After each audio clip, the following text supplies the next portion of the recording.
Hello, hello, and welcome to God in 10 Minutes or Less. I know in today's busy world that people don't have the luxury to sit there and contemplate the scriptures and the deep meanings that God has for us. So, my attempt is to take deep biblical theology to break it down into little 10-minute segments so that those are easy to digest and you can think about those as you go through the day. These videos are custom made for you. And if you like this concept, make sure you click on the lower right subscribe button so that you can be updated every time a new video comes out. Okay, let's get into today's video.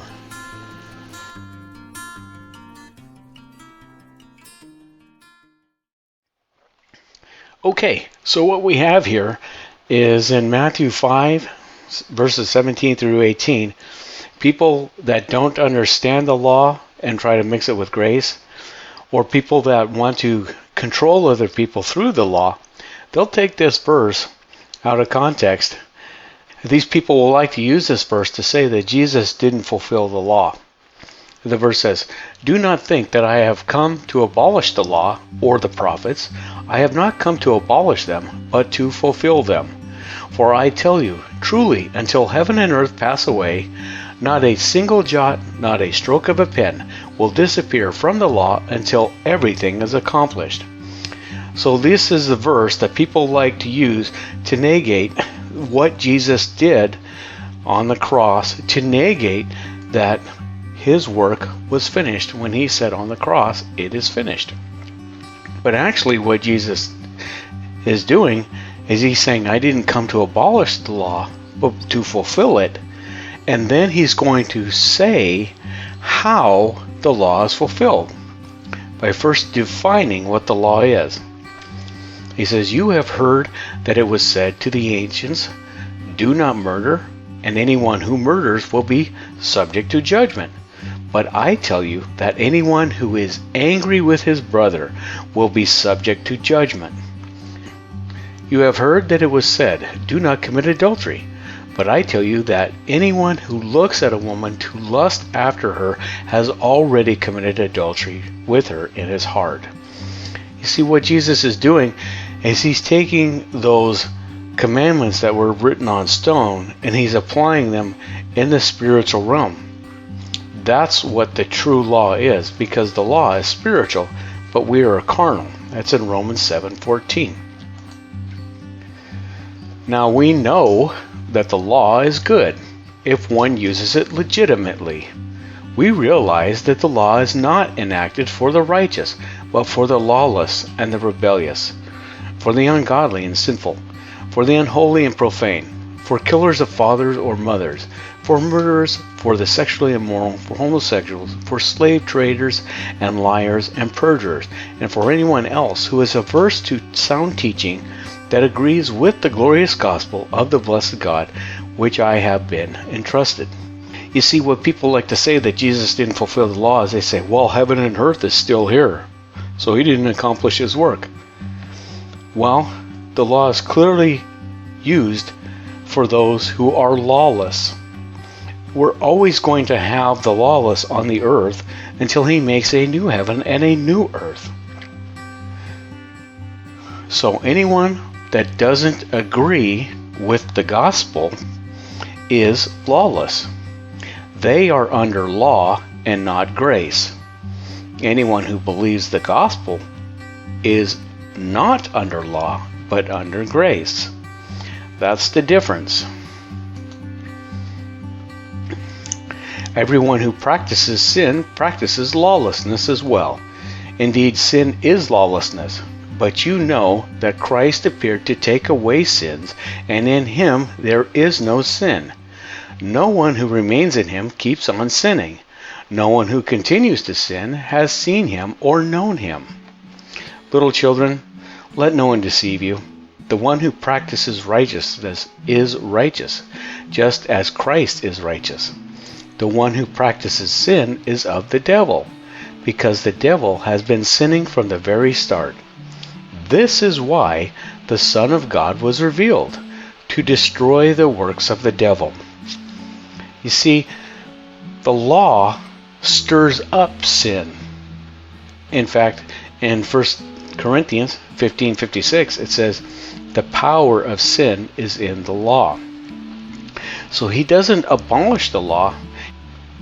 He leaves the law there for the lawless people so that the law can convict them of their sin. That's the reason Jesus was manifested, was to destroy the works of the devil. The devil can use the law against those who believe the gospel. So the Son of God was revealed to destroy the works of the devil. Okay, now Paul says the law is holy and good, but when it flows through me, it kills me. So there's nothing wrong with the law. The problem is when we try to obey the law, then the law kills us. Now we know that whatever the law says, it says to those who are under the law, so that every mouth may be silenced and the whole world held accountable to God. Therefore, no one will be justified in his sight by works of the law, for the law merely brings awareness of sin. The purpose of the law is to show you that you're a sinner. Once it's done its work and you turn to Jesus, you believe the gospel, you are no longer under the law. Now, you may do things occasionally that sin, but you don't have a lifestyle of lawlessness. You don't have a lifestyle of sin.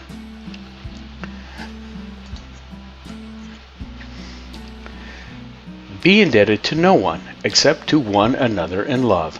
For he who loves his neighbor has fulfilled the law. The commandments: do not commit adultery, do not murder, do not steal, do not covet, and any other commandments are summed up in this one decree: love your neighbor as yourself. Love does no wrong to its neighbor. Therefore, love is the fulfillment of the law. So Jesus did come to love everyone, to show them the righteous requirements of the law, and to show them that the law is a spiritual law. It's not just a bunch of letters or decrees like a speed limit sign that says speed limit 65. It's not a suggestion. Okay? Those are things to show people what they are under until they come to the knowledge of Jesus Christ. Because all the law can do is punish, and the punishment is death. Like Jesus says in John 15, 9 through 13, he says, as the Father has loved me, so have I loved you. Remain in my love. If you keep my commandments, you will remain in my love, just as I have kept my Father's commandments, and remain in his love. I have told you these things so that my joy may be in you, and your joy may be complete. This is my commandment, that you love one another as I have loved you. Greater love has no one than this, that he lay down his life for his friends. You see, the law was fulfilled. He loved everyone, and he laid his life down for us. Now, when you love another person in your life, or ideally you love everyone, because you're not supposed to be indebted to anyone except for love. When you're loving that person, you are fulfilling the commandment. You are laying down your life, because we only have so many minutes a day. When you take your time out to love someone, you are setting aside your life.